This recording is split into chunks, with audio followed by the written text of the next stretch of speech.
Адамдын жашоосу бешиктен башталып, мөрзө менен бүтөт. Анын жашоосу төрөлүү жана өлүм деген эки табышмактын ортосунда өтөт. Жыл сайын өлүм жер үстүнөн миллиондогон адамдардын өмүрүн алып кетет. Адамдын денеси жерге коюлгандан тартып, жер астында өзүнүн баштапкы химиялык элементтеринен ажырайт. Узак өмүр сүргөн учурда да адам өмүрү кандай кыска жана чектелүү. Муса мындай деп зар муңун айтат: сен адамды алдан тайдырып, адам баласы кайрадан топуракка кайт дейсиң.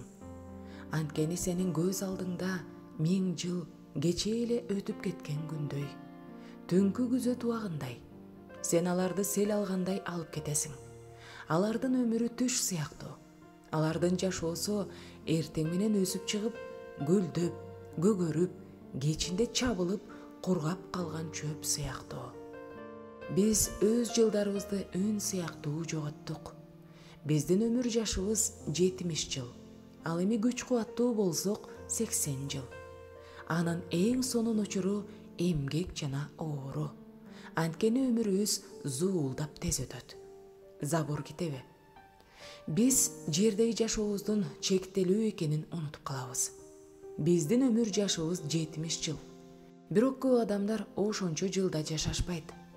Анын уктаганга кеткен 1/3 бөлүгүн, тактап айтканда 23 жылын алып салсак, 70 жылдан 47 жыл гана калат. Андан дагы 10 жылды балалыкка, 10 жылды билим алууга кетирсек, болгону 27 жыл калат.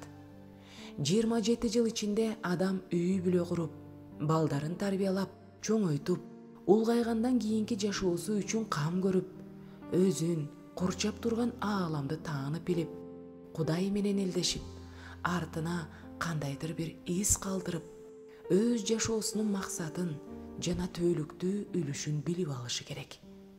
Адам баласы бир ирет өлүп, андан кийин сотко келиши керек дейт ыйык жазуу. Кудай сөзү бизге өлүм жөнүндө көп эскертет. Катуу, айыкпас оорулар, кырсыктар, табигый кырсыктар, жашоодогу аргасыз абалдар аркылуу жана башка өзүнүн көптөгөн жолдору аркылуу Кудай бизге өлүм жөнүндө эскертип турат. Өлүмдү жеңүүгө жасалган аракеттин бардыгы күлкү келтирерлик нерсе. Өлүмдү бир гана инсан жеңе алган.